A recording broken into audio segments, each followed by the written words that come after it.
எல்லாருக்கும் வணக்கம். நான் ஜோதிடர் பத்மா ரவிசங்கர். ஏப்ரல் மாத ராசி பலனை பார்க்கலாம். கன்னி ராசிக்கு ஏப்ரல் மாத ராசி பலன் இது பொதுவான பலன்தான். கன்னி ராசிக்காரங்களுக்கு வேலையில் இருக்கக்கூடிய பிரச்சனைகளை யோசிச்சுட்டே இருப்பீங்க.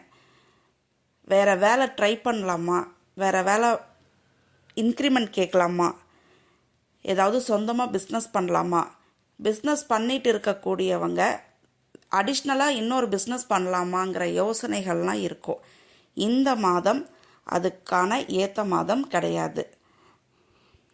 உங்களுக்கு 7ல் கண்டக சனி. இப்போ செவ்வாயும் போய் சேர்க்கை பெறுவார் ஏப்ரல் 2ஆம் தேதி.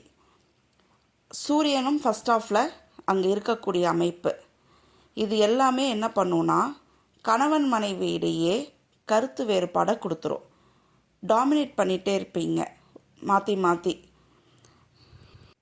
அதே மாதிரி ஒரு பொது இடத்துக்கோ இல்லை ஏதாவது மற்றவங்களுடைய விஷயத்தில் இன்டர்ஃபியர் ஆகாதீங்க. ஏன் அப்படின்னா கண்டச்சனி பொதுவாகவே அவமானங்களை கொடுக்கக்கூடிய அமைப்பை கொடுக்கும். பேர்த் சார்ட்லேயும் 7ல் சனி இருக்கக்கூடிய அமைப்போ சனி 7 பார்க்கக்கூடிய அமைப்போ இருக்கும் பொழுது இது இன்னுமே அதிகப்படுத்திடும்.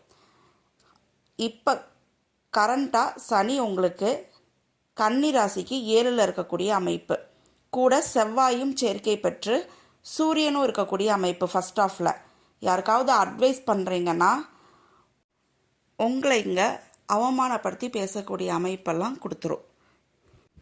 மாணவர்களுக்கு படிப்பு நல்லாயிருக்கும். ஹையர் ஸ்டடீஸ்கோட அமைப்பு பாருங்கள், நல்லாயிருக்கு. ஏதாவது கோர்ஸ் ஜாயின் பண்ணிகிட்டே இருப்பாங்க. லவ் ரிலேஷன்ஷிப் இந்த மாதம் ஏற்ற மாதிரி இல்லை. உங்களுக்கு திருமண பேச்சுவார்த்தை பண்ணுறீங்கன்னா இந்த மாதம் உகந்ததாக இல்லை.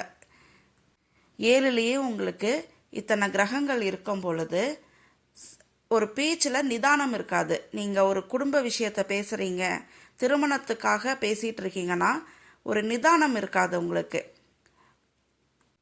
அப்போ இந்த இடத்துல நீங்கள் திருமண பேச்சுவார்த்தை பண்ணணுன்னா நீங்கள் பேசாமல் வேறு யாராவது பேச வைக்கிறது நல்லது. ஏப்ரல் 14ஆம் தேதிக்கு மேலே சூரியன் 8ல் உங்களுக்கு உச்சமாகிற டைம். திடீர் பணவரவு இது எல்லாமே நல்லா இருக்கும் உங்களுக்கு. ஹெல்த்தில் கவனமாக இருக்கணும். ஹெல்த் இஷ்யூஸ் வரக்கூடிய அமைப்பு இருக்குது. சூடு பிரச்சனை காரணமாக ஹெல்த் இஷ்யூஸால் அவஸ்தைப்படுவீங்க. அதே மாதிரி லிக்விட் கேஷ் வரக்கூடிய அமைப்பு நல்லா இருக்குது. மீடியமாக உங்களுக்கு வந்துட்டு இருக்கும். பண வரவு நல்லா இருக்குது உங்களுக்கு. 19ஆம் தேதிக்கு மேலே சுக்கிரனுடைய டிரான்சிட்க்கு அப்புறமா ட்ராவலில் நாட்டம் செலுத்தக்கூடிய அமைப்பு, என்டர்டெயின்மெண்ட்டு, சுற்றுலா செல்லக்கூடிய அமைப்பு, இது எல்லாமே இருக்கும் உங்களுக்கு. ஒரு ஸ்ட்ரெஸ்ஸை ரிலீஃப் பண்ணுவீங்க அந்த இடத்துல.